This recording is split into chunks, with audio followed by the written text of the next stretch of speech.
Howdy y'all, this is Riley, the Dungeon Master, and today I'm joined by Crusail. And unfortunately me is unavailable, but He's got to do adult stuff. we all have to sometimes. But today we're covering a very serious episode of Tavern Tales. Tukra is sick, and he may pass. We need to find out what happens. Oh. When last we left, Kale and Tur were heading off to the north to report to a mercenary group with information about artifacts from a old technologically advanced empire. Kana and Cyprus were heading off to the east in search of some area in this dead-end, harsh land to use these magical venomous green gemstones that they found upon the body of a dead Naga. And Tukra was staying home in Jor-El Rockfist's house as he investigated some disappearances in the area. Tukra is fighting dedicatedly against his illness. So today we go into Jor-El's house to find what Tukra is doing. We just had our meeting. Tukra has done his eye test and his eyes are working well enough. He's a little tired. He's feeling irritable. His eyes hurt. His head hurts. He feels tired. Way more tired than he should be after having rested and healed up using his druidic magic. So he's inside this house of a stranger. He sees more books than he's seen almost anywhere else. More scrolls, more paper, more everything. Lined around the walls. Hung up are 3 separate pieces of parchment. Each have special quills next to them in different colors.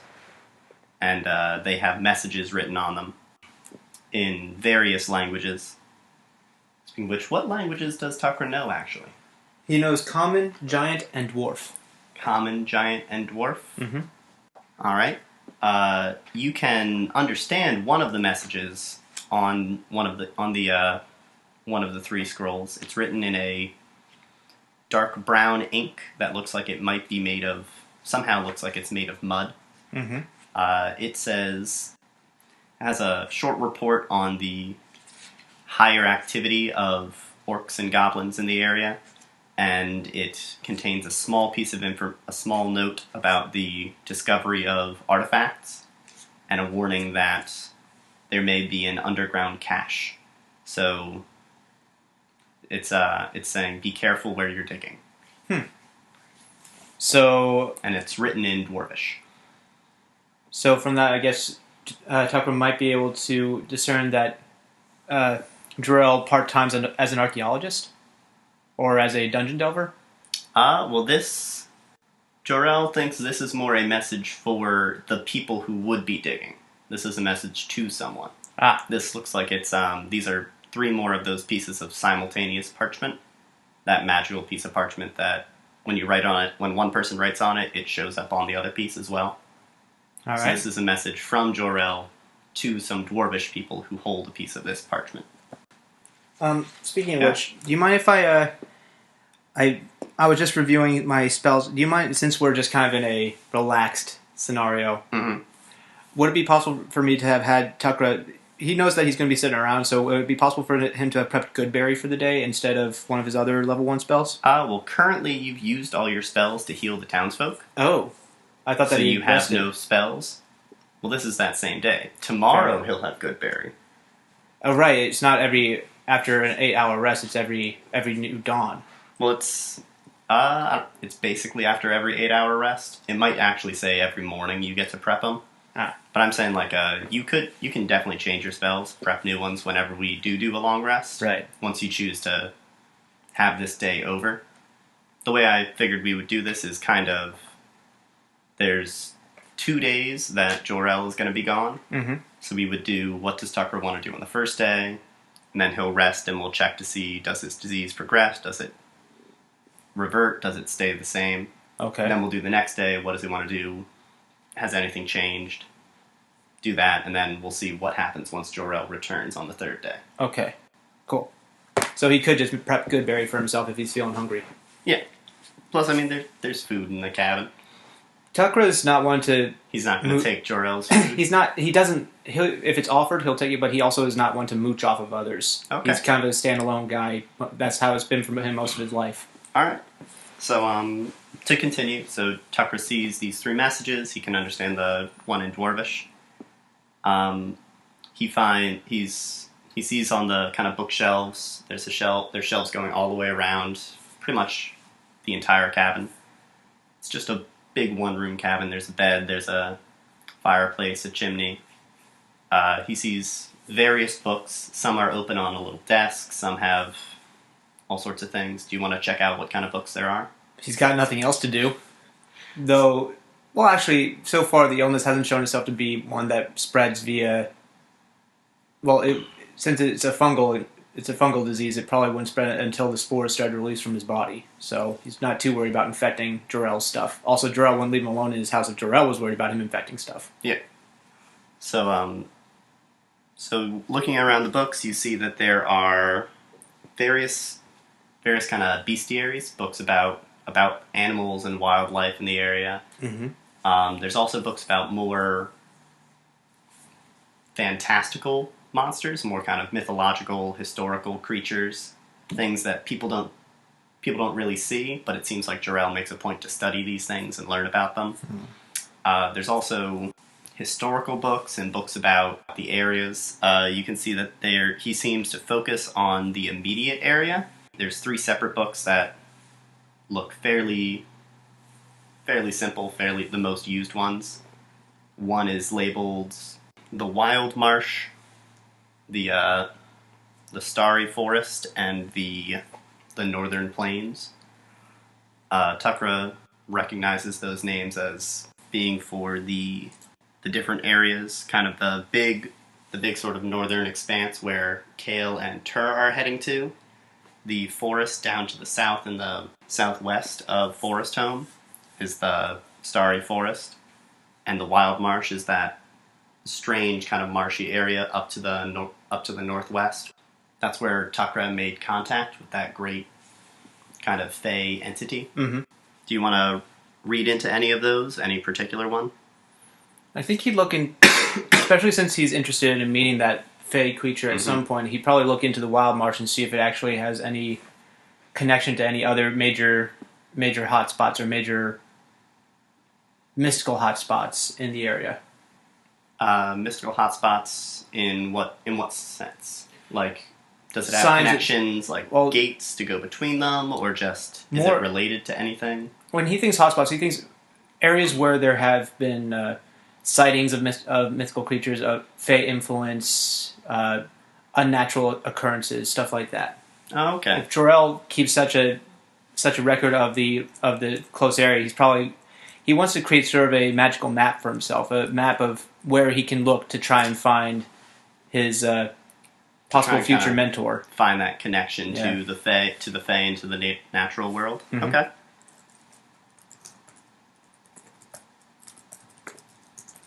He's hoping that this Fae, as we've discussed, he's hoping that this Fae will be able to help him improve his skills and also fix his staff because he likes that staff. Then like shillelaghing a guy with a magical staff. Alrighty. So when Tukra's reading this book, he gets kind of a little history lesson. It starts off with a brief lesson about what the Wild Age was, how natural druidic magic was introduced to this world through this connection to the Feywild, to this other plane.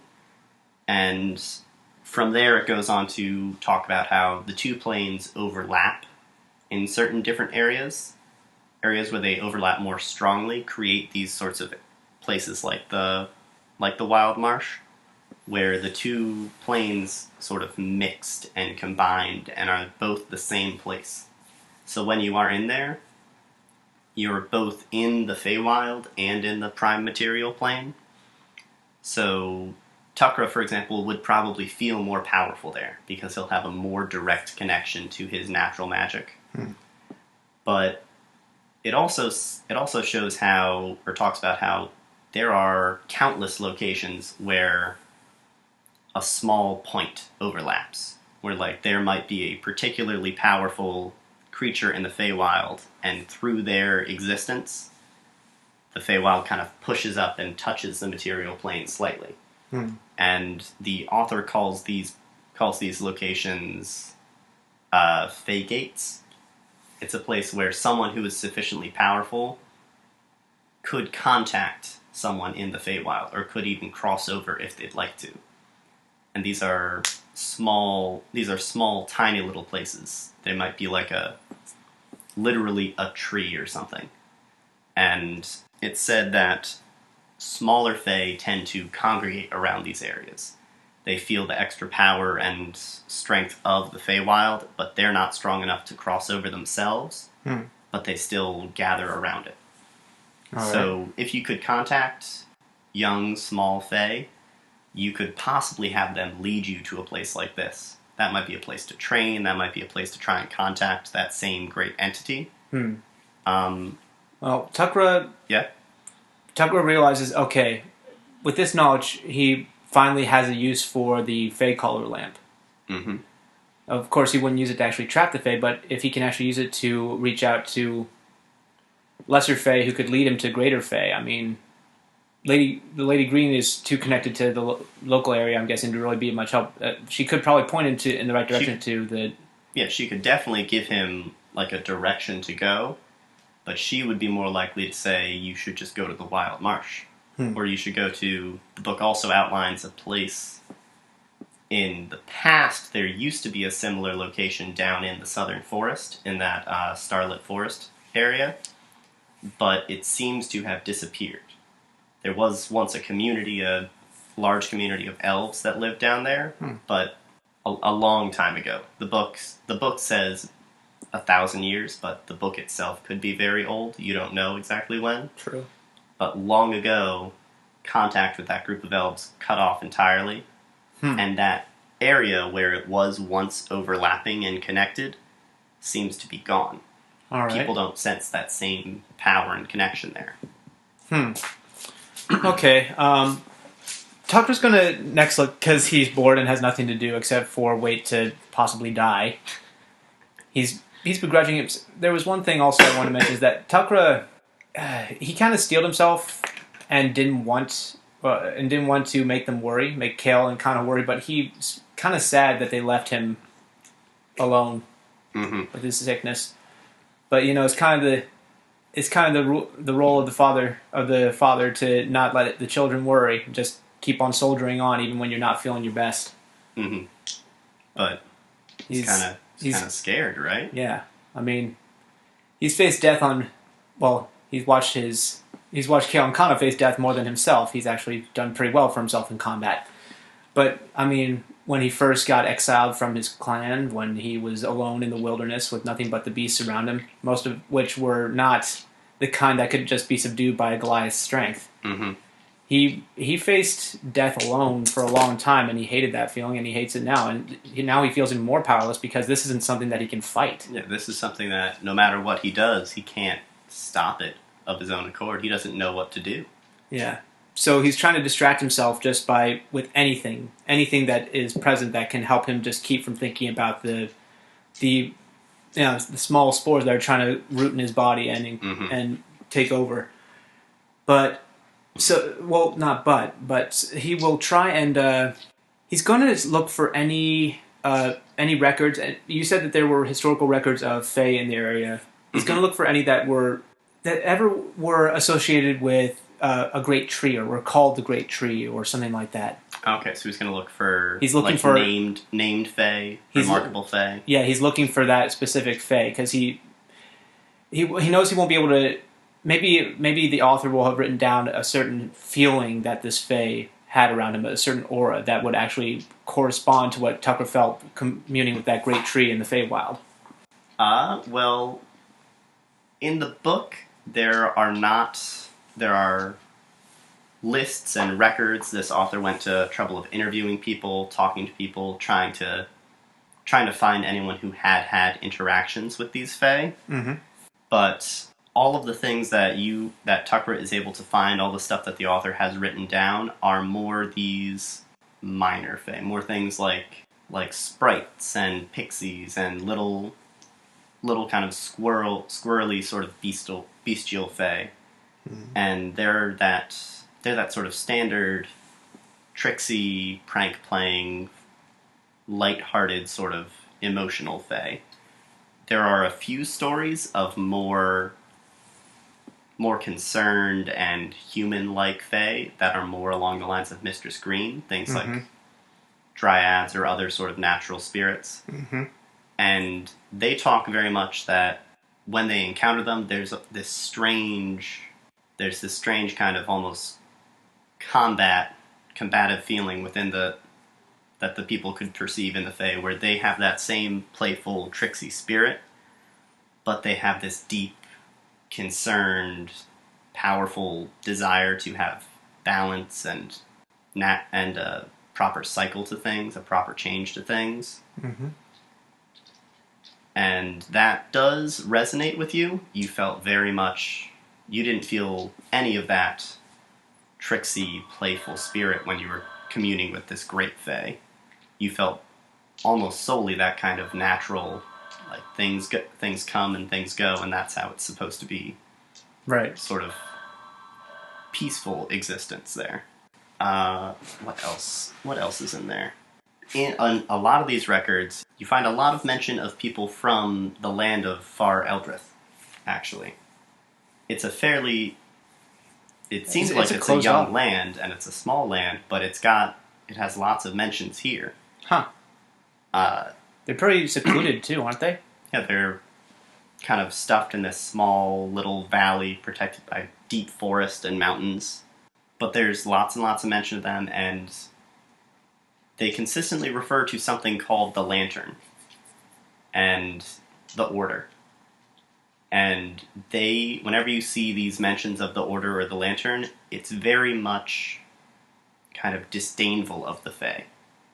It does not seem like they don't have a positive relationship with the Fae. They, like the other ones that would talk about the minor Fae, talk of them playing pranks, being jokesters, being maybe a minor annoyance, but something you laugh about with friends later over a beer.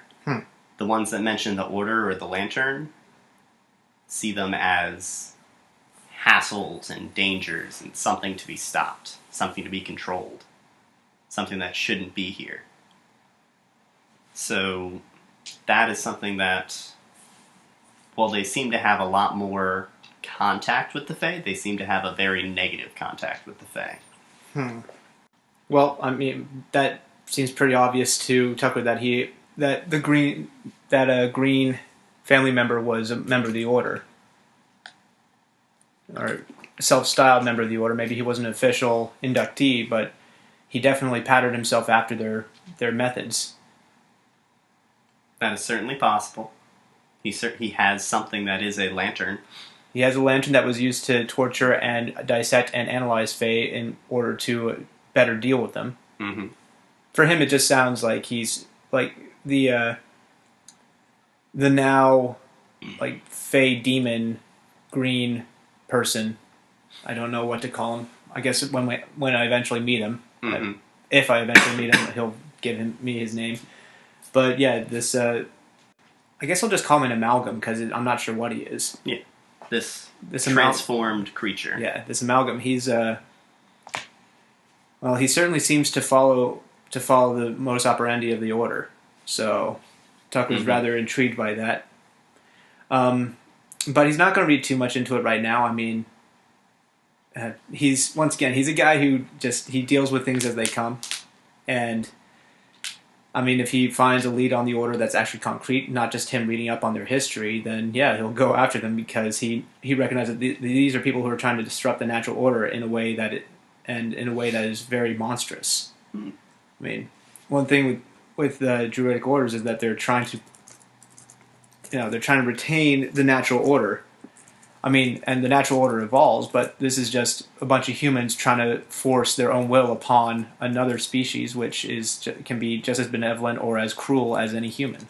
They just think, because they're not human, that they can subjugate them or that they should eliminate them because they aren't them. And that doesn't fly with Tukra.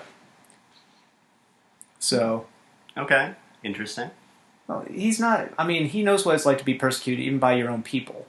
So he's not ever going to look upon another person who's willing to look down on another species with anything but but disdain. He doesn't appreciate the idea that people who are given all these wonders of this world just they don't see everything as worth experiencing. Well, remember, the Fae come from the Feywild. They come from a different world. But it's a world that's intertwined with ours. For Yes, him, that tried to devour ours. They kind of began to merge and take over each other.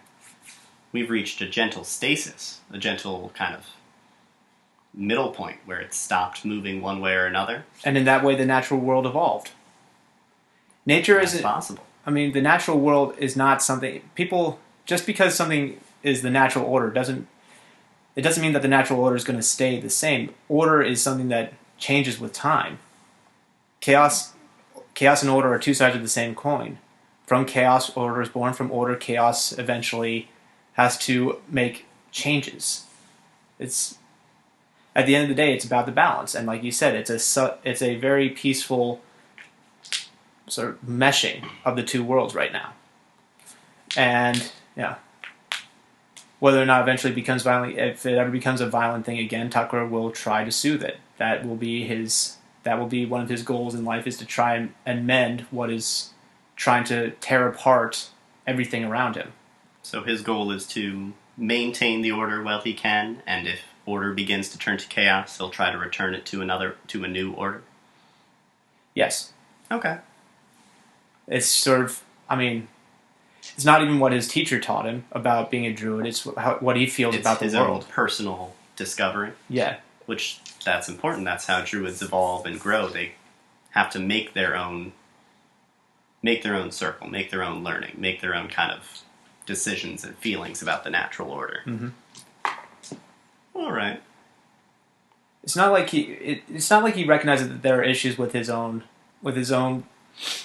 code, because there are times, yes, where sometimes it's best to leave things alone. It's best at times it's about whether or not to actually intervene or not. Mm-hmm. And it's always sort of, he knows that he can't always adhere to a strict code. He has to be able to bend and flow, which is also why he is a lawful neutral being. Yeah. I mean, druids have probably the best connection to this with plants. Sometimes you have to prune a plant back to make it grow better. You have to kill parts of it to allow the whole to flourish. Sometimes you have to remove weeds, even though they are just another species They're of another plant. animal, yeah. Yeah. They're just another species of plants that grows violently and quickly and strongly and tries to take over the food supply for other plants. So for now, Tukra sees the Fae as a kind of non-invasive, non-aggressive weed. But I don't think you would were equate they them to to- weeds. They are. It's almost like if a non-indigenous species is introduced to a new environment. which is often a dangerous thing to happen. Yes, but also at the same time, hey, if it had been back when the Feywild was first trying to breach in, maybe He if might Tucker have had been a around, different opinion, yeah. he might have actually tried to help, or he might have tried to help his world, maintain away from it. But it's here. It's part of his world now, and these Fey people have knowledge, and they also seem to want to maintain both worlds. So for him, they seem to follow along with his ideals of what you need to do in order to make sure that the world stays a happy and safe place. All right. So he's kind of done all this reading, all this thinking. The book has one final section at the end. He's been reading for quite a while. This last section is a little different. This is the author's... Prior to now, the authors had kind of a historical perspective on what happened with the Wild Age, what happened when the Feywild and the material plane sort of came together. It's had sort of a... You could call it a modern perspective. You could call it like a contemporary sort of report on interactions with the Fae. It has him going around reporting on people, interviewing people, finding out what the world thinks of the Fae and how they interact with them and what they're like. the last part is the author's particular interactions. It has his own perspective and his opinion on how interacting with the Fae goes. And it's brought up in two separate parts. He's had interactions with both kind of these minor, more kind of what we think of as the standard mythological Fae creatures, where they're capricious, they're constantly playing pranks and laughing and joking, and it says, he kind of has a little paragraph at the end saying, when interacting with these Fae, it's important to know that there are rules to interacting with them, but they don't know the rules, and you don't know the rules, and it's more about what feels the right thing to do right now. Hey. If they offer you a cup of tea, if you don't want to have a cup of tea, say no, don't have it. That will be the right thing to do. If you want it a few seconds later, ask for a cup of tea, and that will be the right thing to do. It's strange and uncomfortable, and it seems random, but it seems like the more in touch you are with your emotions, the more in touch you are with your kind of state and the moment, the better your ability to interact with them will be. Whereas with the more powerful Fae, you need to be farther away from that. You need to have less emotionality. There are rules, and they are rigid, and you need to follow them. And you don't know what they are, but you need to find them, and you need to listen to them. All right. And if you don't follow those rules, your interactions won't go well. So you need to watch them and observe them and follow what they do. If they extend their right hand, you need to extend your right hand. If they kneel, you need to kneel. You need to do what is the proper thing. You need to follow the patterns and the behaviors of the natural world as they see it. So that's been Tukra reading through that book. There might be more information, there might be more stuff he gleans out of thinking about it, reading about it. And he can have more time to muse on it and share this information with others later once he joins back up. That seems like a reasonable point for him to call it a day, time to take a rest, something like that. So I'd like you to make a Constitution saving roll for me. Okay, let's see here. And he does not have boosted con rolls, but he gets a +2 on it. That's a 17. All right. So Tukra sleeps somewhat fitfully through the night, but when he wakes the next morning, he takes his eye test. His eyesight has not gotten any worse. He feels no worse than before. He still has one level of exhaustion, but he does not have any... Actually, wait a minute. Am I forgetting something? I might be forgetting something. Okay, no, it's ability checks. Good. It's not till 3 exhaustion that you get disadvantage on saving throws. Alright, so good. So your first day, you passed your time, you learned some more about kind of the Fae as a general species, Fae as a historical species. You've learned some time about kind of the area and important areas in terms of the Fae, as well as perhaps some questions for the Lady Fae, or for the Lady Green, and uses for your special lantern. So you do not get any extra exhaustion. You still just have one level. That's a good sign. And it is now your second day. All right.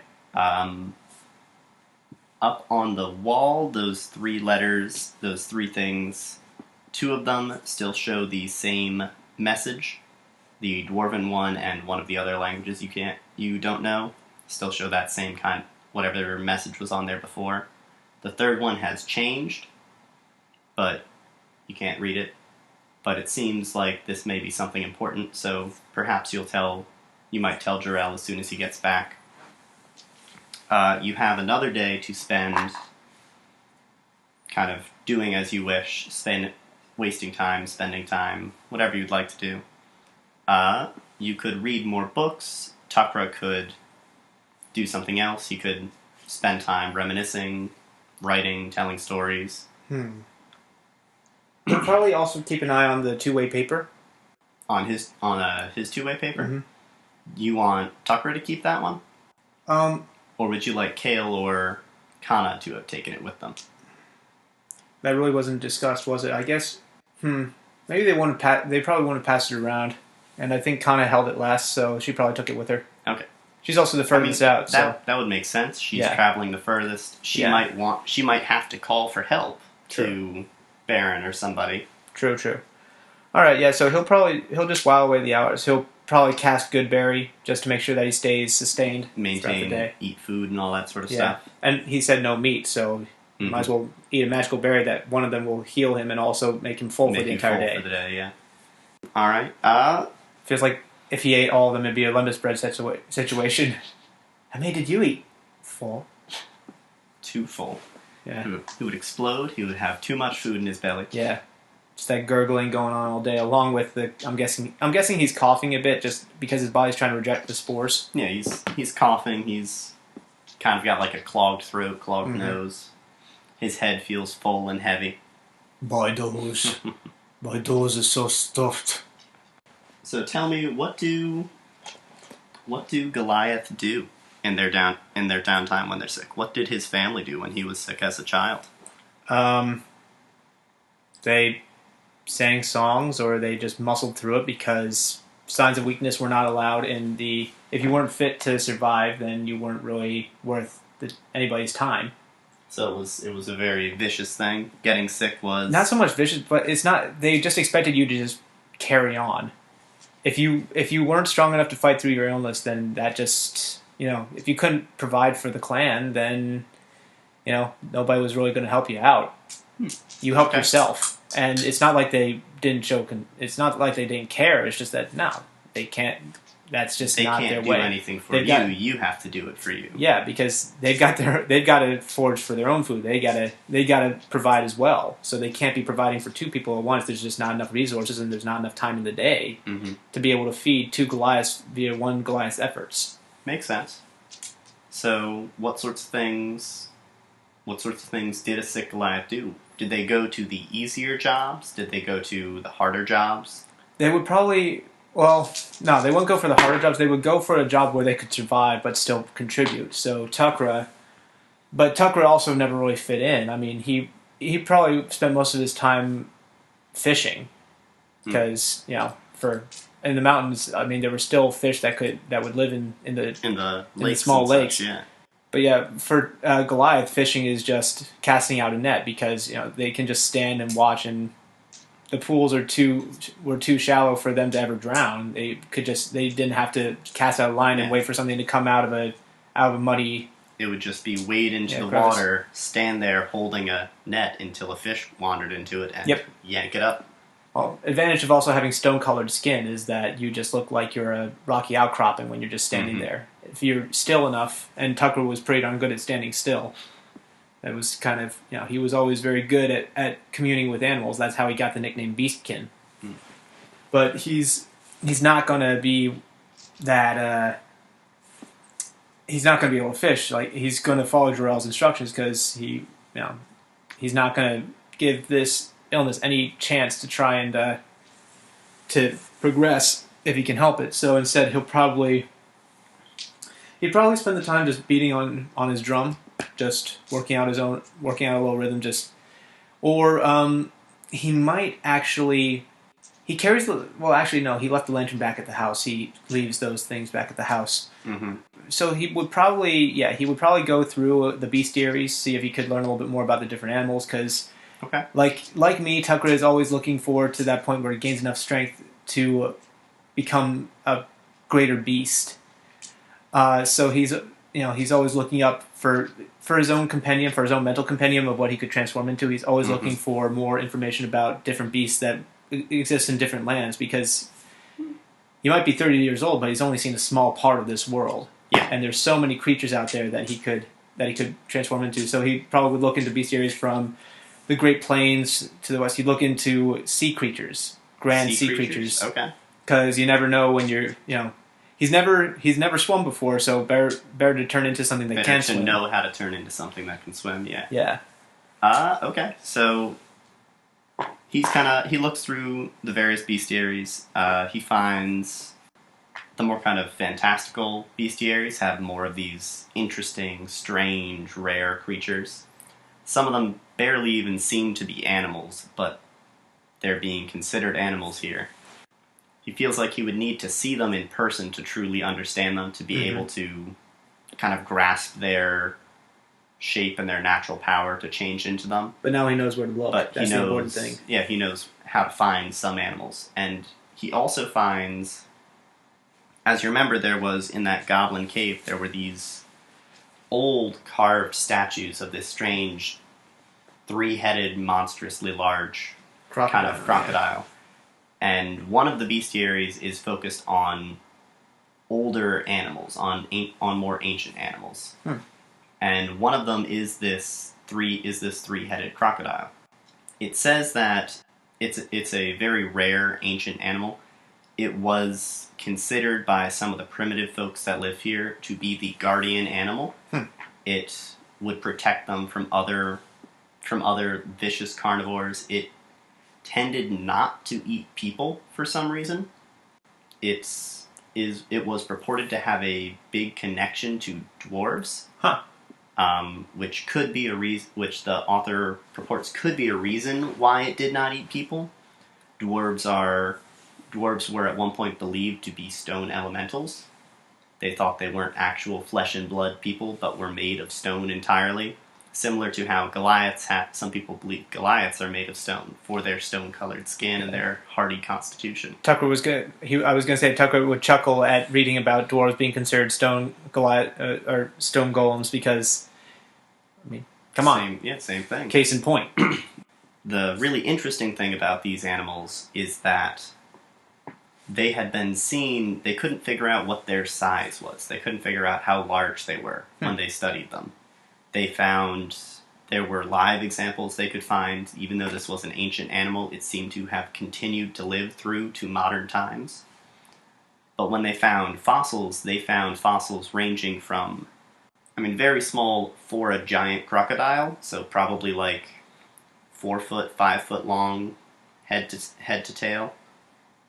And then they also found 10 foot long head to tail and 20 foot long head to tail. And there was even one example that they were missing half of its body, and it was still a 40-foot-long sample. Aye. So they have no idea how large these beasts could grow to be. It's thought, one theory is that it just continues to grow until its body can no longer be supported by the environment, and then it starves and dies. For some reason, this just makes me think of the Devil Joe from Monster Hunter. Devil Joe. It's it got introduced in the later Monster Hunter games. It's this gigantic. It looks like a cross between a Tyrannosaurus Rex and a crocodile. It's got this protruding jaw, acidic saliva, and dragon breath. It actually releases this breath of dark energy whenever it gets angry. And its muscles are so strong that whenever it gets truly enraged and its blood starts to boil, its old scars expand out. So it's got these red glowing. Bigger. Well, it's got these red glowing marks all over its body when it gets angry because it actually swells up. Its body swells when it gets angry.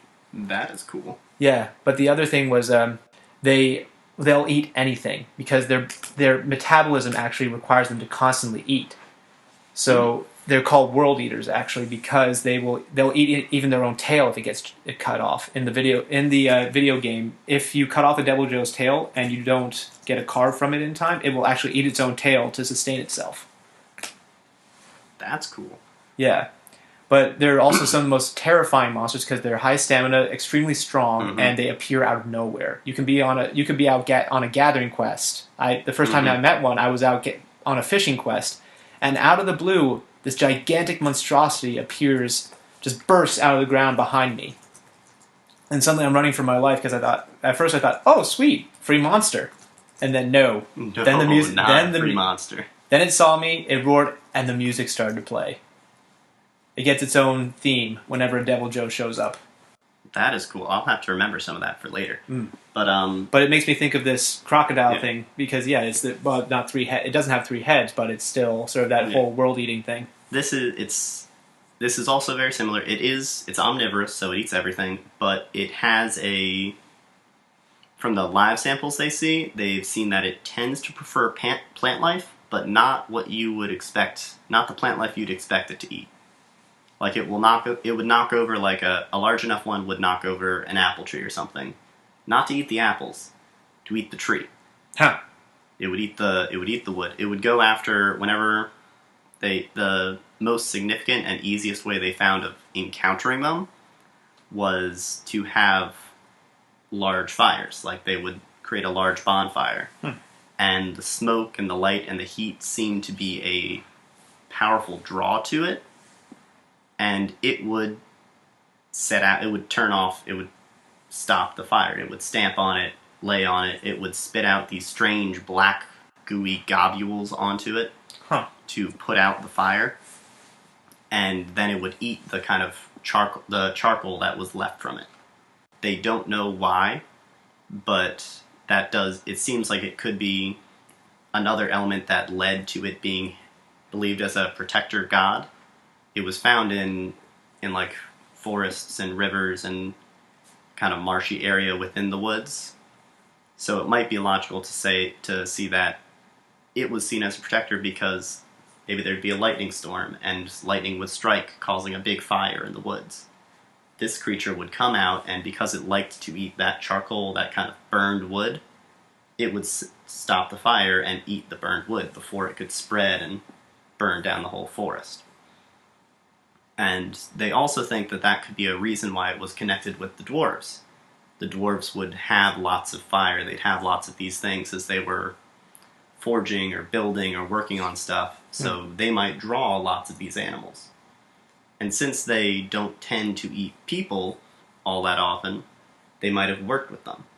So it's possible that you could find them if you made contact with dwarves. They might be able to help you find them. Or you could go into the woods and try creating a bonfire to make contact with one of these things. They are purported as being very dangerous, so it's still something to be careful of. Do they get classified as beasts? This would be a beast. Sweet. You would not be strong enough to turn into it yet. But for later, definitely if you could find one. Awesome. Has about... Tucker's just right now reading about this. Tucker's kind of just daydreaming about turning into a guardian beast, and then he starts hacking up again. Yeah, just starts coughing and coughing. He gets excited, which rumbles it up in his lungs, and that makes him cough even more. Yep. So you also find, looking into beasts and looking into these more ancient beasts, you find reports of the most fantastical beasts you find are stories of... And where to find them? Literally where to find them, yes. Awesome. Is the author's name Newt? No, but the first animal is a newt. Oh, okay. You find reports of the Ariellen Desert. That desert that's out to the southeast. That leads to Kana's hometown. Yeah, that beyond it leads to Kana's home hometown. Country. You find the strangest plants and animals are in that area. Everything seems to be exceptionally deadly. Everything seems to be engineered to kill and to hurt and to harm. Even the plant life is vicious and deadly. There's warnings all over the book to not go there. There's giant sandworms that can feel your vibrations and will suddenly appear beneath you and eat you as you're walking amongst the dunes. There's flying serpentine monsters that that the author makes very clear are not dragons. They say these are nothing like dragons as we know of them, but these monsters they fly silently at night. They stream through the sky like a snake slides along the ground. So they're more like drakes or wyverns? More like Chinese dragons. Oh. Like the really long snake-like ones. Yeah. But with sets of bat-like wings along the side, and long vicious fangs, like saber-toothed tiger style fangs. They're reputed to be some of the most dangerous animals in the desert. because they fly at night. They're jet black, so you can't see them in the sky, and they fly even more quietly than owls. So the only time you'll know that you've encountered one is when you stop to rest for the night and find out someone's missing. That's how you'll know someone has attacked you. But within that bestiary, there's also note about this community of elves that somehow live within the desert. No one knows where their cities are, where their towns are. There's only small outposts on the very edge. And they do not allow outsiders into the desert easily. Anyone is free to wander in, but they are the only ones who know the pathways to stay safe and to survive into the desert. So you can try to enter the desert, but unless you get permission at one of these outposts, you are very likely to die. Reading about this, Tucker's going to wonder how Kana made the journey. She went around the desert rather than through. That's one of these reasons a small community is able to survive. With all these powerful kingdoms around them, you would think they would have been conquered. But nobody wants the land because you can't grow anything there. Well, yeah. Even the plants and things that people grow to eat want to kill you. And the animals are some of the most dangerous things there's ever been. So who would even go there? True. And yet these people still flourish. One last thing that Tucker reads is that in that area, their religion has a ritual that once you reach a certain point, basically once you reach a certain level of strength in magic, in any kind of magic, they offer you a chance to have even if you're an outsider to the religion, they offer you a chance to sacrifice an animal to gain a third eye. And they mean this literally, like you will Put the animal's eye in your hunt an head? animal, take an eye, and place it within your head. And it grants an extraordinary power. There's reports of people being able to unleash the same sort of terrifying scream or terrifying howl as one of the great lions that lives in that area. There's reports of people being able to lift an object with just their minds after hunting down one of the sort of strange, shadowy creatures that lives at night.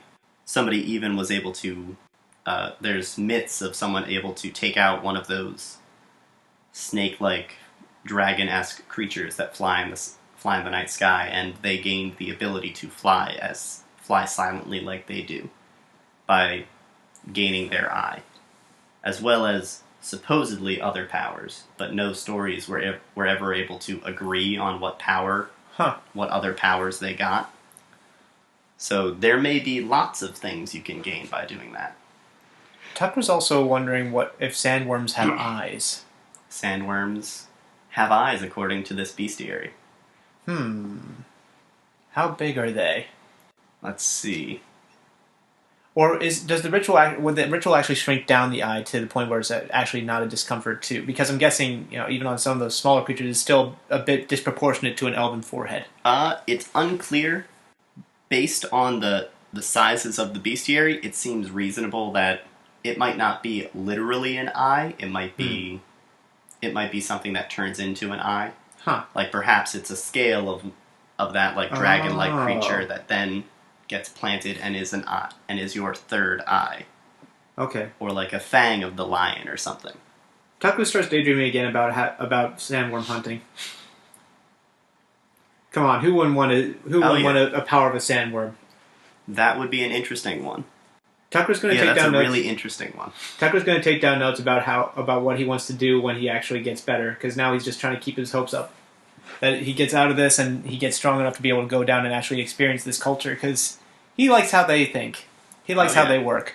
It's a very interesting place.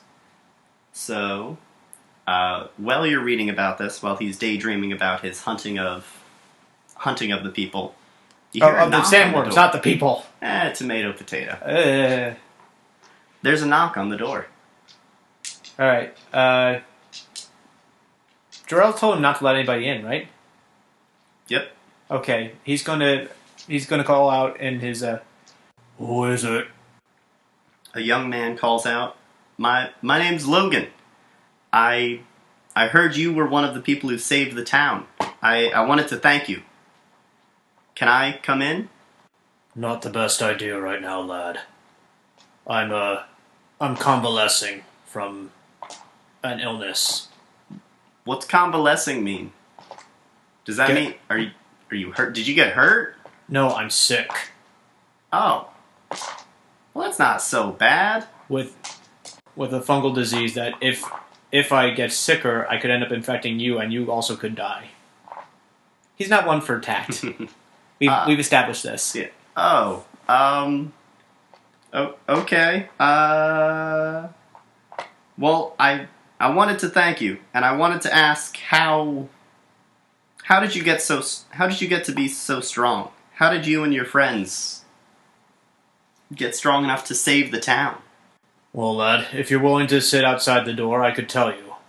You hear some light shuffling. It seems like he's rubbing off the door, sitting down. All right. I come from a clan up in the mountains.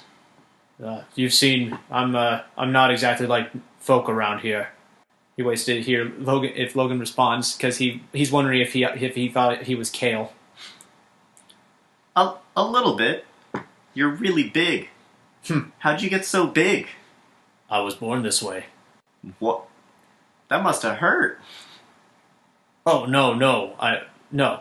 My people are tend to be bigger than other people. We're Goliath. We are of the mountain. We are built strong and large. Wow.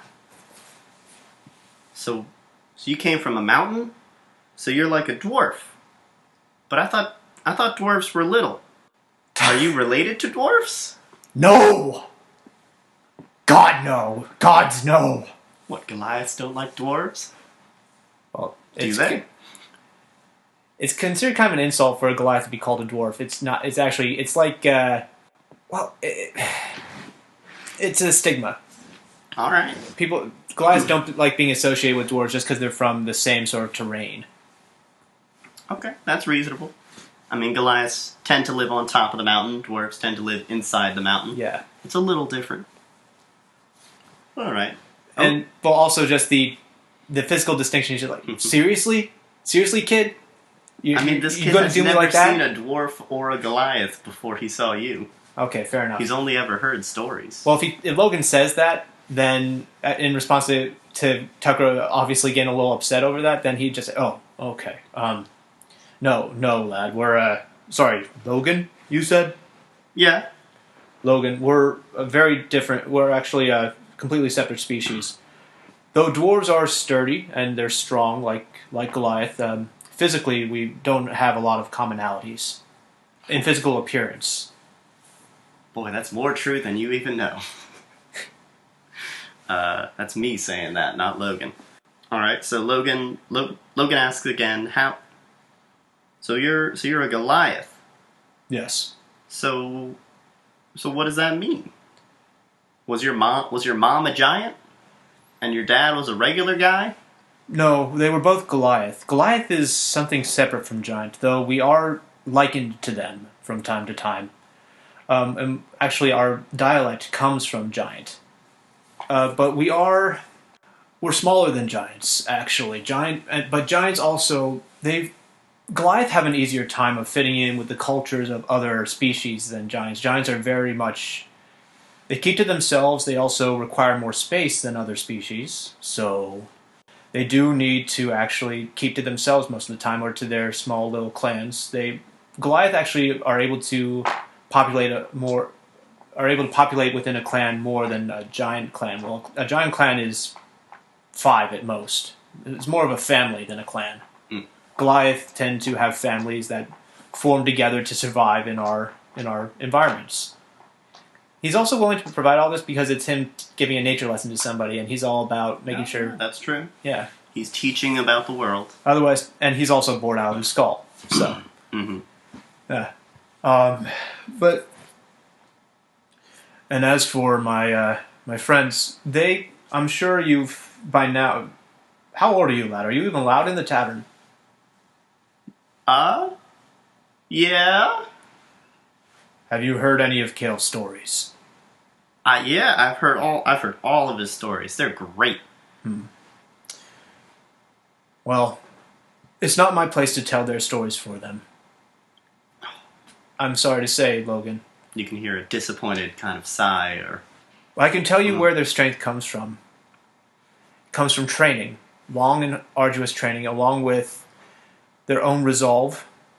They're both extraordinary people, if a little... Well, Kana is resigned to the world as it is. Kale is angry at the world. He won't admit it, and he won't show it. But he holds a lot of anger, and doesn't trust easily. It's just part of his upbringing. Logan has kind of a confused sound when you talk about Kana being resigned to the world, Kale being angry at it. He says, but besides things like being attacked by monsters, the world is fine, isn't it? What's there to be unhappy about? I mean, sometimes bad things happen, but sometimes good things happen too. Like were unfortunate and had an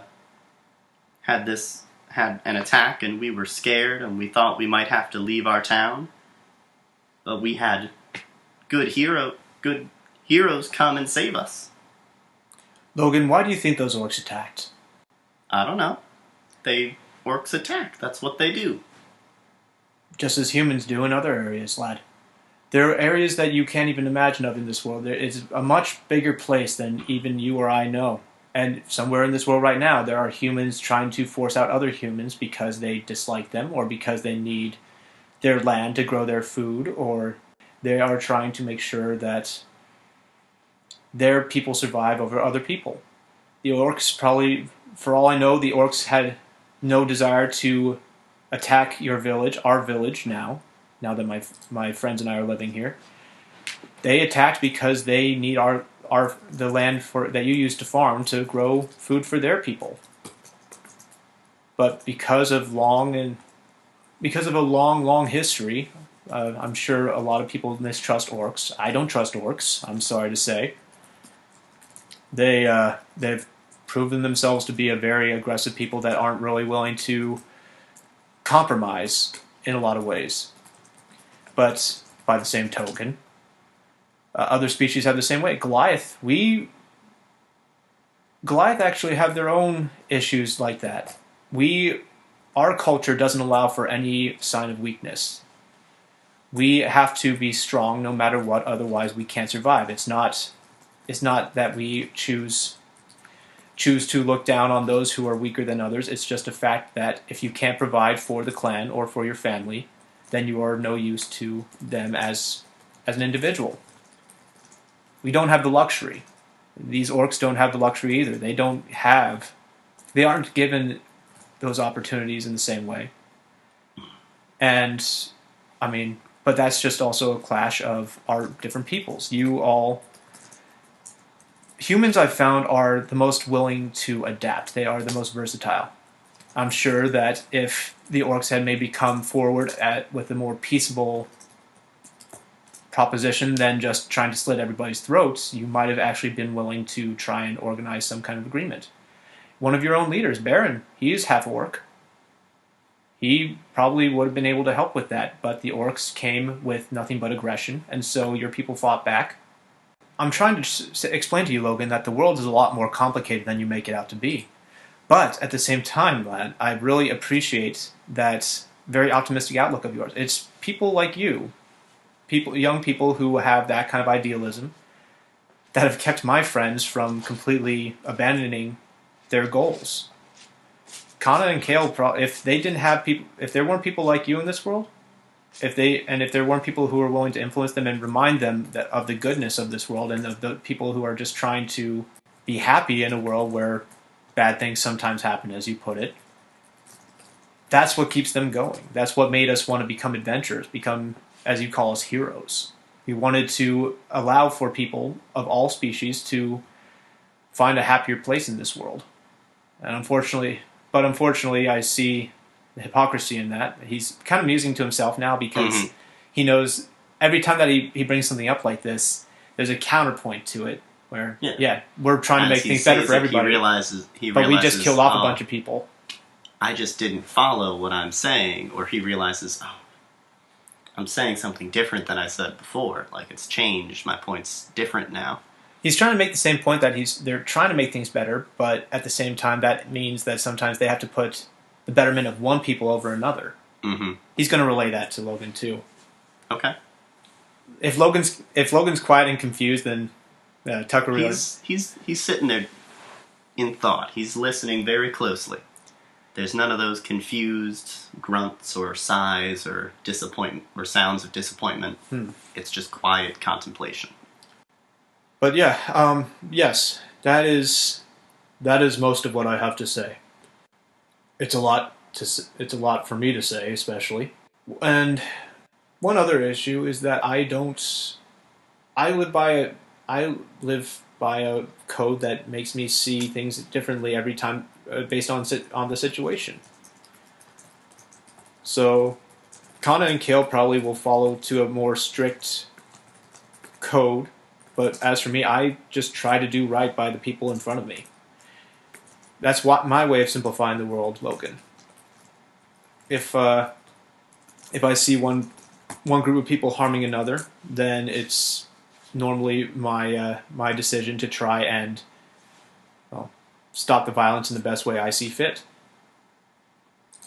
I'm a druid, you see, and part of my job is to try and maintain the natural order. And killing wantonly, killing for the sake of killing, or anything like that. It doesn't follow with what I think is the right way for the world to work. Logan kind of sits there for a moment. Tukra finishes speaking, and Logan sits quietly. So you try to do the right thing. How do you know what the right thing is? Well, Tucker is saying that he's thinking about all the people that he and his compatriots had killed, all the goblins and the orcs and all that. And he remembered how the goblins had been enslaved by the orcs and how it had kind of sat wrong with him. How they had gone in and just taken out the entire barrow. Mm-hmm. But at the same time, he recognized that they most likely, they just walked in and the orcs and goblins attacked them. They didn't they drew arms on them. This is the problem for me, is that always the philosophy's coming in when you're just trying to play an RPG. That's how it works. Yeah. Logan says, "My Da always said that it's not for us to think about what's right. We should leave that to the people with smart brains and smart heads. But I want to be like you. I want to think what's right. And I want to do what's right." Well, Logan, what's right varies from person to person. That's why it's important that everybody has an idea of what's right and stands up for it. If you let somebody else dictate what's right to you, then for all you know, you are being led by somebody whose idea of right ends up just causing harm for other people who are innocent of anything that he considered to be wrong. Have you ever you know about the Age of the Wild, right? No. What's the Age of the Wild?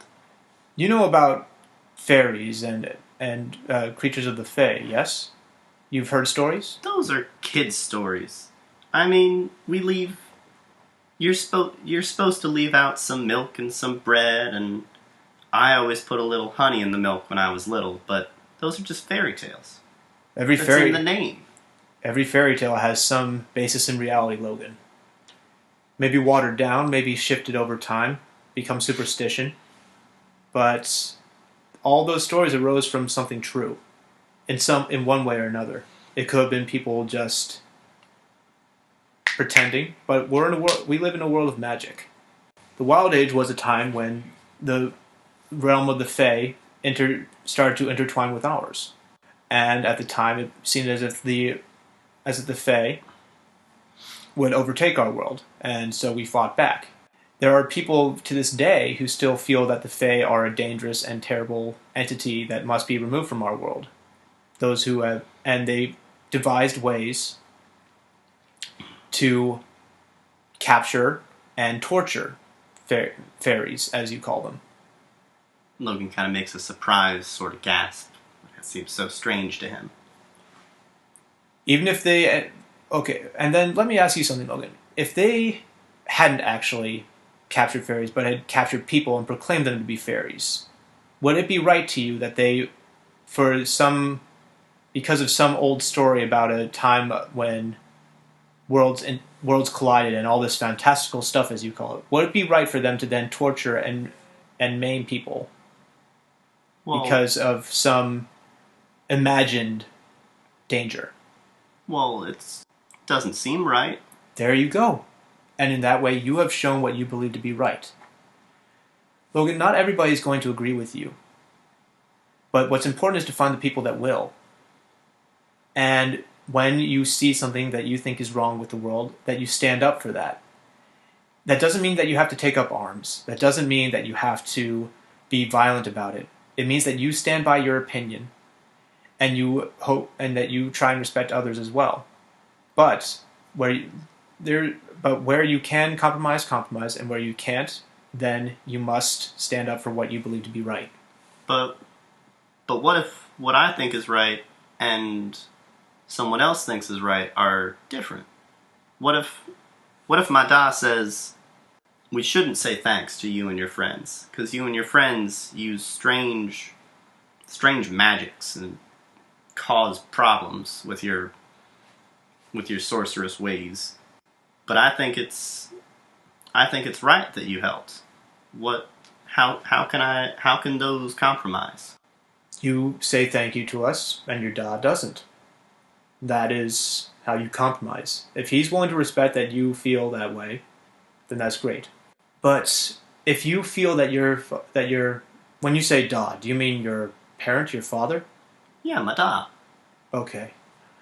When you tell, if your da doesn't seem to feel that's right, if he is adamant that you follow with his way of thinking, and if you feel that there is any merit to his reasoning,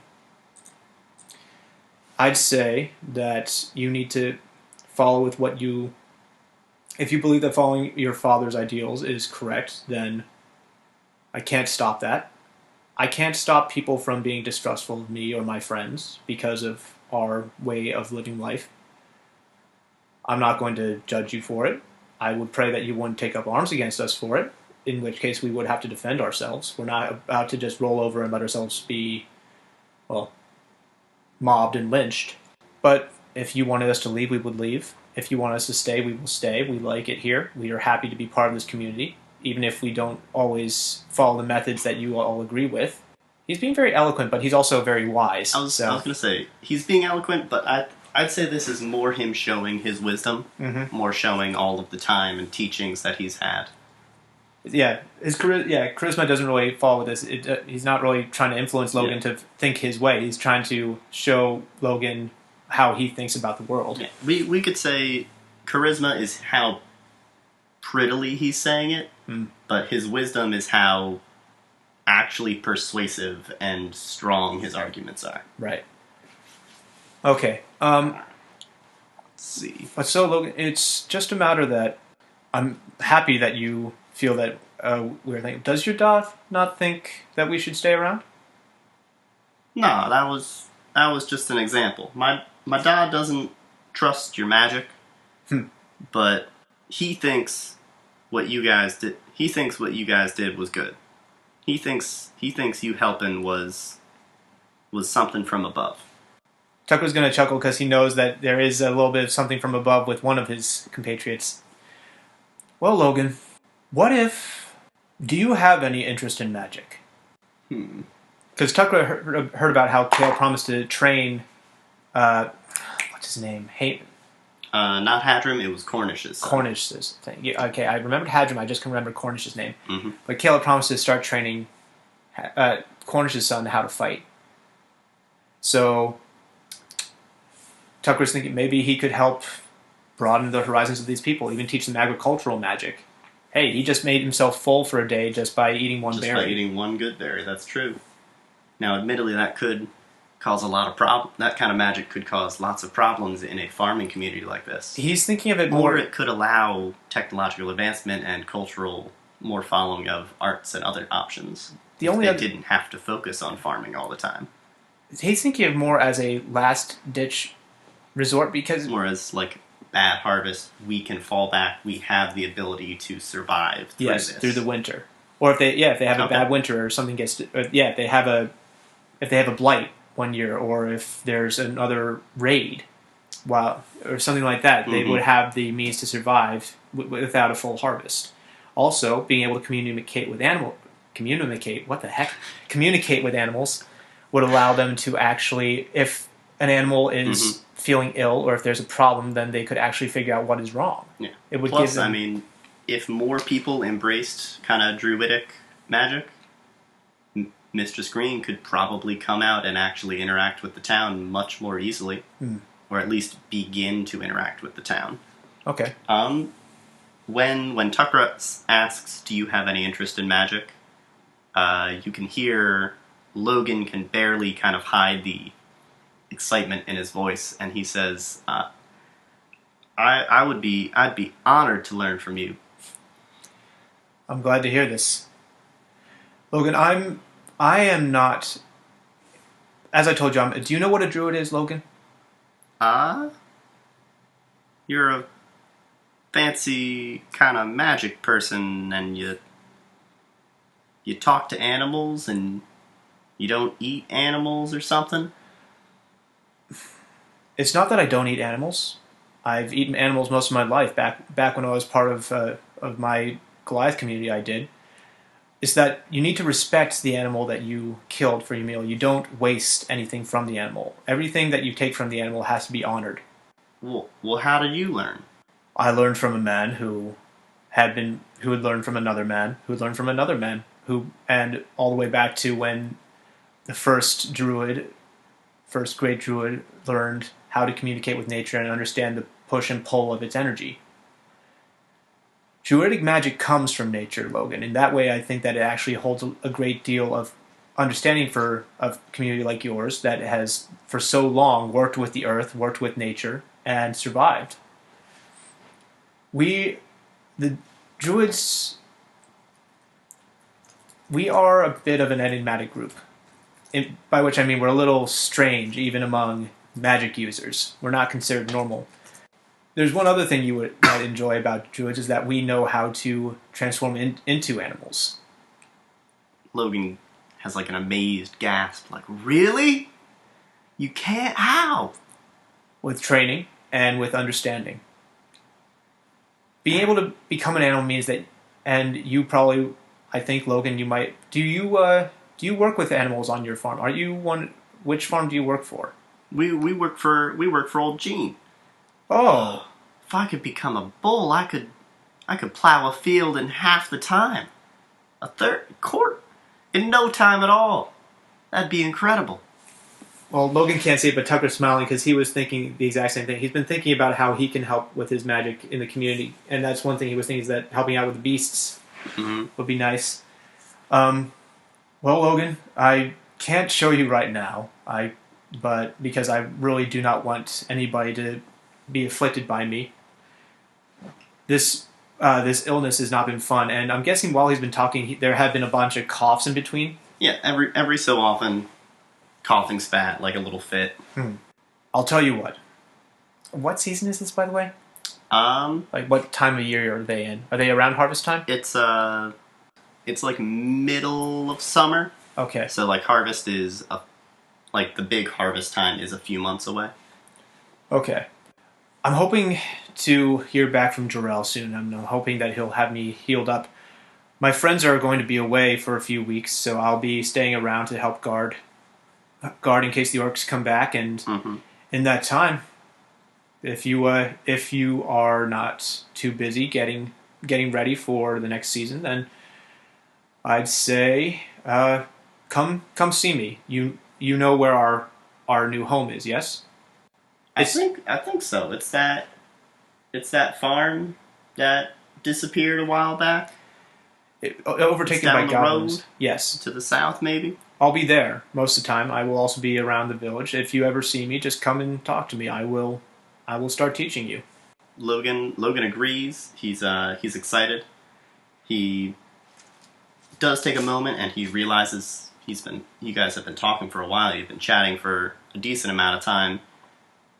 He says, I have to go. I gotta get back to the farm. My dad's probably gonna be mad at me. But thanks for talking to me. Thank you. I've been bored out of my skull. There's nothing to do but read books all day. Logan doesn't quite know how to respond to that, but he just says, You taught me something right. I'm gonna do my best to do the same. And he kind of just awkwardly sort of starts to walk away. You can hear footsteps retreating. You think he's gonna be a good kid. Yeah. He's gonna be a good guy when he grows up. Tukra is also, he's just going to lean back. He's also probably feeling a little like loopy after all the talking. At this point, he's like pulled up a chair to sit down by the door. He's thinking, I hope you can be proud of me, Master. I know it's been a while since I tried to at least say hello, but I hope I can teach him in the same way you taught me. That'll be an interesting place to go. Tukra's master was a very kind guy. Tukra's not. He's a bit more taciturn, obviously. It's just kind of who he is, but he appreciated that his master was the last family he really had after he got exiled. And it's not like the clan was gleeful about it, but they just realized that Tukra was more of a liability than an asset. You gotta go. We can't have you here. And but it still hurt. Yeah. If I remember, even Tukra's master was a different kind of druid. He was more of a kind of learning about the plants and that sort of thing. Yeah. Well, he was also Circle of the Sun, right? No. He was one of the circles. Well, I know Tukra's Circle of the Moon, so I had it that he was as a human, he was a bit more of a magic caster. Yeah, I think it's Circle of the Land. Circle of the Land. Circle of the Valley, which isn't actually an option, but I might make it. It's probably like Circle of the Forest or Circle of the Field or something. Let me just double check that. Let's see here. Circle. But like the point of it is, coast, he taught desert, you forest, grassland, mountain, swamp, underdark. Underdark. Yeah, wow. you can be Underdark. Interesting. It's a weird one. But basically, the point is, Tukra. A lot of Tukra's like learning about the magic and the changing and how to contact the magic was of his own learning. A lot of what he did was finding it out on his own. It was more, your master taught you more the philosophy of druidism, more about how to commune with nature. He taught you the basics, the things to do, how to meditate, how to speak with an animal, how to speak with a plant. But Tukra taught himself most of his like shape changing and all that sort of stuff. So But I think, even though he wasn't directly teaching him, he was giving everything he could. Yeah. He was like, I'm going to teach you all the stuff I possibly can, even though you're learning something different. You're going down a different path than I am. Right. Strangely enough, Tukra is a bit more hands-on. I mean, he literally is very hands-on. He will try and direct via like the most direct method he can. It's also just that he's not that nuanced. He's gonna be a very he'll be a little drill sergeant about it. He's just very just keep at it. He'll be Find like, all right, find that go place. meditate until you have connected with nature. Yes. Like, go do it. But he won't just say it. He will actually. He'll lead by meditate next to him. Yeah, he'll lead by example. He's not one. He's not one to just push something on somebody else. Like I said, he's a very hands-on guy, and he doesn't mooch. Yeah, like he might try to, just as he used the staff as kind of a conduit to the natural power. He might do that same thing, and then try to take his connection and put it onto Logan at some point to help him kickstart into doing it. Why do I really want the adventures of Tukra and Logan now? Where Logan is just following Tukra as he journeys to try and find the great Fae spirit and goes down with the whole group as they head into the desert. I mean, it's possible. He is solidly on the path to becoming a druid. I took a roll to see how interested he was, and I got a 20. All right. So he's definitely going to become a druid at some point. I like it. It just depends on what he's going to do. I really don't want Tukra to die now. I love Tukra. Tukra's such a great character. I love playing Tukra. It is very heart-wrenching. Of course, I need you to make a con save. We're at the end of the second day? We're at the end of the second day. All right. We've learned all about beautiful, fantastic, fun places to go. We've had a heart-wrenching philosophical discussion with a young farm boy that led to him taking up the training to become a druid eventually. No disadvantage, right? No disadvantage. That's a 19 plus 2, so 21. Right. Tukra's heartened by the idea of becoming a teacher himself. He's feeling fulfillment in his life and a desire to keep on living. 21, that might be high enough to be really good. Tukra awakens the next day and finds himself feeling more vigorous, feeling more energetic. He no longer has a level of exhaustion, and he still feels some of these symptoms. His eyes still hurt. They feel strained and painful, but he again passes his vision test. He does not feel the fever. He does not feel the kind of weakness, and none of the extra symptoms have appeared at all.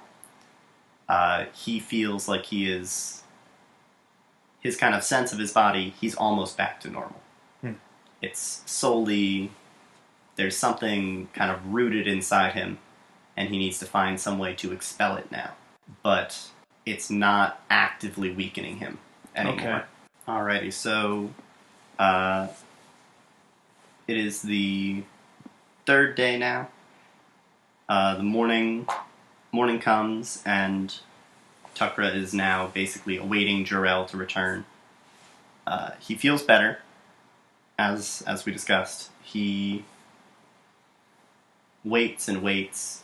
The day is carrying on very slowly, as Tukra is sort of anxiously waiting. He knows he feels better, but he still can feel at his core that he's not entirely well. Mm-hmm.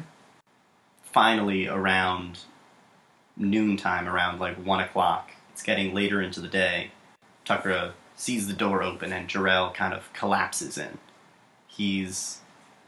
Looks exhausted. He's got countless tiny little wounds, like you would expect to see from running through thick brush in the woods, in the forest. And he's missing several of the items he took with him. Like, he doesn't have his pack with him anymore. His scabbard is lost. His bow is on his back, but his quiver is nowhere to be seen. Well, and he's missing a boot. Tucker's going to just jump up. Jor-El!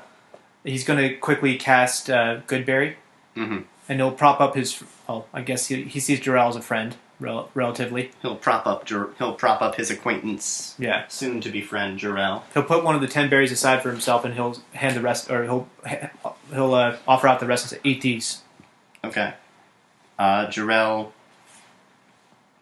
he recognizes what they are. He eats as many as he can, but he starts to cough and wheeze, and his eyes are kind of swinging wildly about in his head.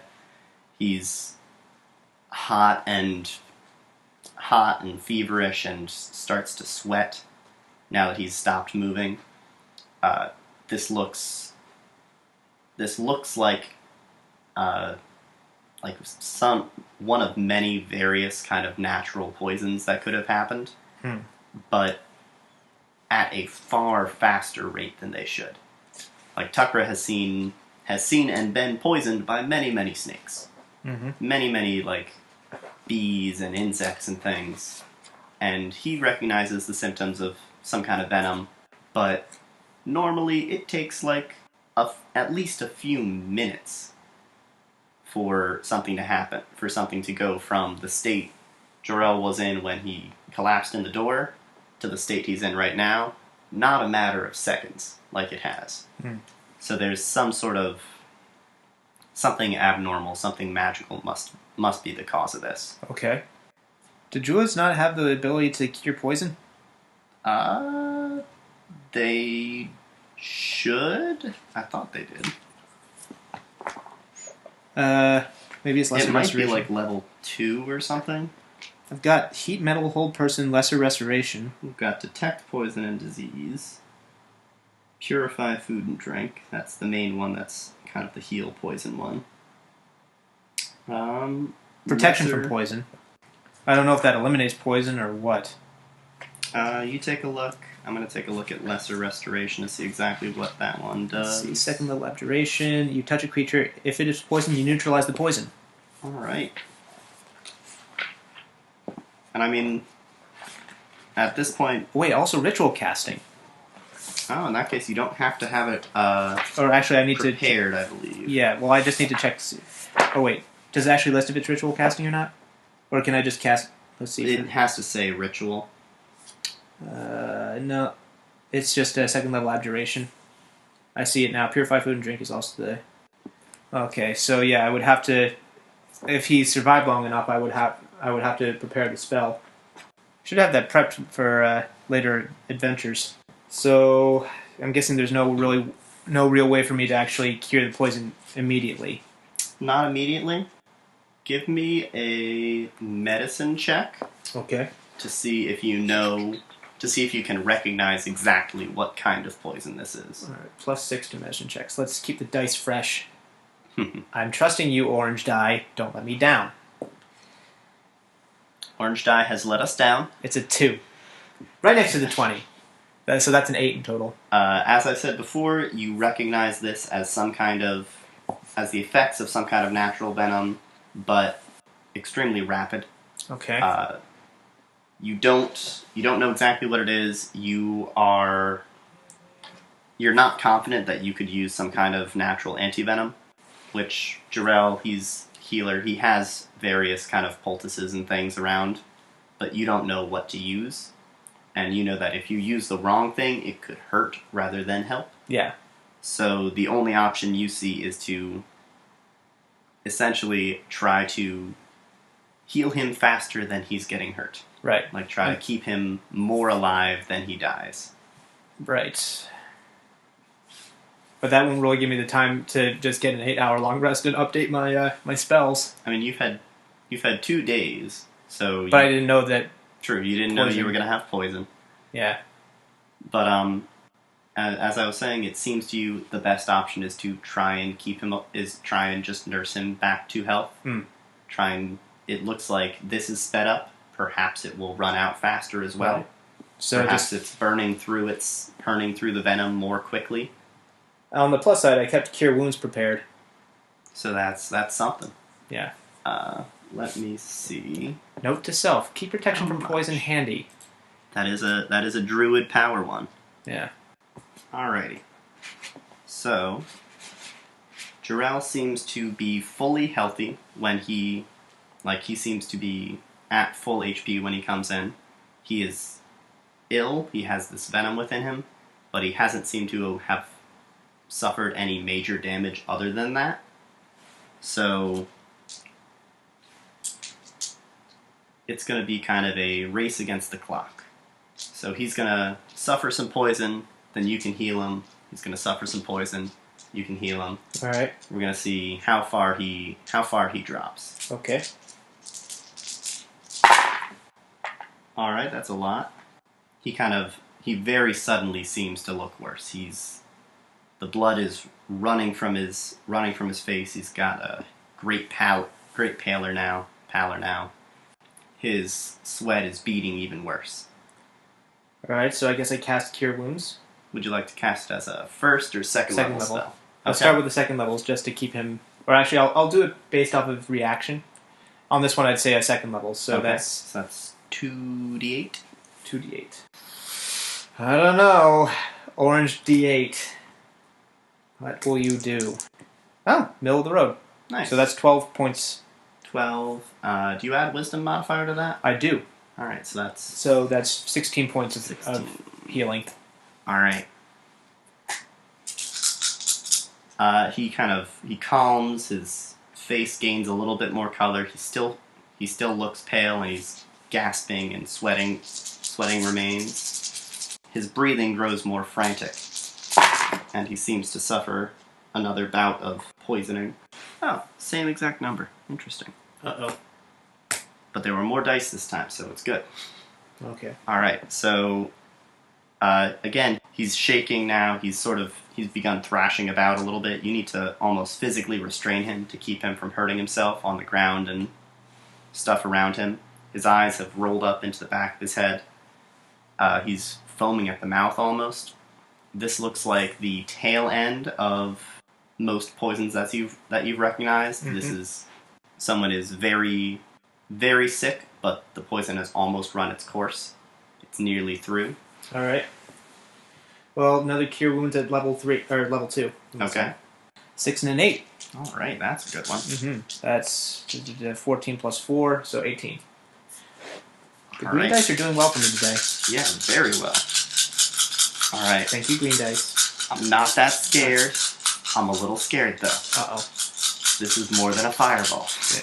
Oh, God. Okay, 31. That's not so terrible. Alrighty. So, as a final burst of illness, he falls entirely unconscious. His body goes limp. Mm-mm.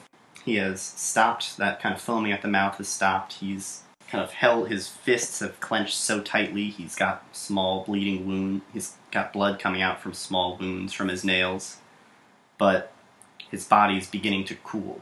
Like, it's not so feverish anymore. Sweat is coming out. He is breathing very unsteadily. He is not in good condition at all, but the poison seems to have passed. Tucker's going to cast a third and final level 2 cure wounds. Alright. Just give him the best chance he can give him. Okay. Alright. The orange die did the heavy work this time, so that's another 16 points of health. And Tucker is out of third level slots for the day. Alrighty. Would it be considered strenuous? Like, would he be able to take an 8-hour rest if he was trying to tend to Jarrell, like keep his fever down, that kind of thing, or should he call for help? He would not be able to tend to him while taking a rest, but All right. he could tend to him until he does take a rest. Okay. Like, this is still like midday, like 1 o'clock, 2 o'clock or so. Okay. So you could take care of him, wet his brow, like change sheets, do all that sort of stuff until night comes, and then rest at night, if you feel comfortable with how his condition is. All right. Or you could, because it seems like the poison has passed, you could leave and try to go get someone to help. Well, Tucker's also still concerned about his own illness, so he's not about to just go off and possibly infect somebody else. All right. Wow. You healed him for almost his full HP there. Nice. All right, so Jarrell has survived. He seems not to be poisoned anymore. That's good. What would you like to do? Do you want to just kind of take care of him, keep an eye on him, until he wakes up? Tucker probably wouldn't rest, actually, because once Jarrell's up and functioning, he knows that he can rest and actually recover. And it'll be Jarrell's turn to take care of him. Okay. So seems like the safest bet. Jarrell has kind of a fitful sleep. He seems to have some kind of bad experience that he's reliving. Like after he kind of recovers a little bit, he gets some rest and some energy back. He's moving. He's calling out something. He's saying no, like, don't come any closer. Leave me be. Leave this place. And at one point he starts to, it almost seems like he's seizing or something, but it's just he's moving furiously. Whatever he's dreaming is so real, so profoundly frightening to him that his body is moving in response to it, and he's trying to flee. Night begins to fall, and he's still having this kind of fitful, frightsome sleeping, but it's coming less and less often. It's in short bursts now. You haven't seen any sign of the poison of like the whatever was harming him coming back. It doesn't seem like it's just worn off temporarily. It seems like it may be gone for good. It would be nice to know for sure, but you know that you wouldn't be able to tell until it came back, unless you find some way to fully neutralize it, to fully get rid of it. Right. But probably by 8 o'clock, the fits are coming. One short little like couple minute fit every 45 minutes, every hour or so. All right. By 11 o'clock at night, almost midnight, you've only seen one fit since 8 o'clock, since it was at that hour-long frequency, so it's slowed down even more. It seems safe for Tukra to try and rest now. Would you like Tukra to rest, or do you want him to stay up all night watching? Thing is that he knows that if Jorel dies, then he's got almost no chance of surviving himself, so I think he would actually try and make sure that... Okay, so he'll stay up all night? Yeah. Alrighty. Just make sure he doesn't get worse, and he's still got 3 slots left of level 1 spells to hopefully help. Okay. So over the course of the night, Jorel slowly, the frequency continues to reduce in time. By morning time, he had one very short burst of motion and kind of fitful movement midway through the early morning, and that was almost done. Finally, he seems to be sleeping peacefully.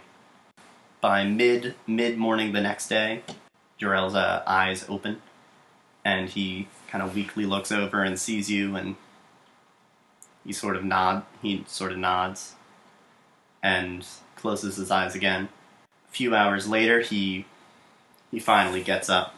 He looks around. He sees his pack isn't anywhere to be seen. He doesn't have any of his items. He sees his bow, which you took off his back, sitting next to the door, just on the floor. When Tukra sees him looking around and stuff, he's gonna look up, because I'm guessing he'll just have been reading or doing something. Yeah, he's probably just been watching, waiting with a wet cloth in case it's needed. He'll just say, I'm sorry to say, you also lost a boot on your way back. On your way back. Jorel tosses the covers off and tries to swing his legs over. He stands up a little bit unsteadily. Tucker's not going to stand up to help him. It's not really... I mean... stand on your own 2 feet if you feel like you can. That's Tucker's point. Like, if you can get up, you can get up. If not, lay the hell down. Mm-hmm. But Jorel manages to get up. He kind of puts his hand to his head. I see you're still alive. And I'm alive somehow. Both fair observations. How long was I out? 2 days. 2 days? Well, a day and a half. Give or take. Day and a half. That's too long. I would have had you up sooner, but I didn't realize that there'd be poison. Whatever you did was a great help, but I don't know if this is something I can handle. We need help. There's something out there. It's been taking the people. It's different. It's nothing like I've ever seen. And he kind of gestures to the book. I've been learning. I've been researching as much as I can to protect this place. But this is different. This has power. It's unnatural. I've never seen, this is not okay. We need to get rid of this. Or else it might destroy us all. Alright. Sorry, that was me, not Tukra. Tukra is going to say, what did you see? I went out to look for the missing people. I went out to look for our townsfolk who've been gone. But when I followed their tracks, I found a strange sign. It moved like a snake, but it left marks in the canopy, it left marks on the trees, on the bark. And when their footprints disappeared and its appeared, I felt afraid. I haven't been afraid of anything for far too long. It was refreshing almost to feel fear. But as I drew closer, I saw something disturbing in the forest. There was a tower. It was small. It was below the tree line, but it was built of stone so black I couldn't see beyond it. It seemed to disappear into the night. And when I looked at it, I felt something watching me. I felt as if there were eyes burrowing into the back of my head. But there was nothing around me. And then I waited. I watched. I observed. Because even if I wanted to save those people, I'm not strong as Baron. I'm not as powerful or bold as he is. I know I need to watch and wait and see these things to do any good. And I saw this creature, this strange, shifting creature. It was like a giant snake merged with a man, but it left behind it these falling, rotten leaves. And it carried someone into that building, and I saw the building grow taller. And every atom of my body demanded I run away. So I did, but it was behind me. It touched me with its hand, and I felt a burning pain greater than anything I've ever felt before. So much I don't even remember coming back here. But I'm here now, and I'm terrified, but I need to go back there. I need to save those people. Will you help me? Townsfolk in danger and a mythical beast. Sounds like you need an adventurer. I need an army. We need as much help as we can get. Tukra is just wondering, I wonder if Logan would be willing to do a trial by fire. And then he shakes his head. No. Not a good idea. So Tukra said, well, all you've got is a half-dead druid. Well, you can make it, if with your help I could be fully alive, if you're willing to get this disease out of me. Jarrell kind of leans down. He puts his head in his hands, and he says, "I had some herbs. I had some wood lore that could help you, but it was in my pack." And at that, Tukra, well, Giant doesn't have as many good swear words, so he's just going to swear in Dwarvish. And then that reminds him, one of your missives up on your wall changed while you were away. They did? Which? That one there. And he's going to point to the one that changed. To the one that changed. Jarrell kind of stumbles his way over to the wall, and he looks at it and he reads the message slowly, finger trailing along the words, and he stops on one of them. His hand kind of drops to his side. Well, we've already got one problem. What's another one? I need to go tell Baron about this. But then I will come back, and I need you to come with me. I will. Forget me waiting. I'm coming with you to meet Baron. He should come with us. No, he needs to deal with this. Fine, but I'm coming with you either way. I'm tired of sitting in this house. If you think I'm okay to leave, I'm out. I've been cooped up in here for the past 3 days. Do you think I want to stay here any longer? All right, you can come with me. But then we're heading immediately to the forest. I hope you can help me deal with this problem. Deal with this monster. And so that, I think, is where I'm going to call it for today. Perfect. All right, well, thank you everyone for listening. Thank you, Riley, for once again DMing to an awesome degree. And hope you all enjoyed. I know that once again I am elated to play as Tukra.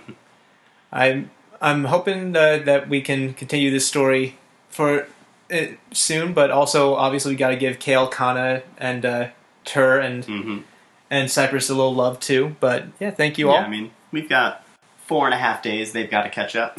Yep. but that's fine. So thank you all, and we will see you for the next one. Have a good night, y'all. Bye-bye.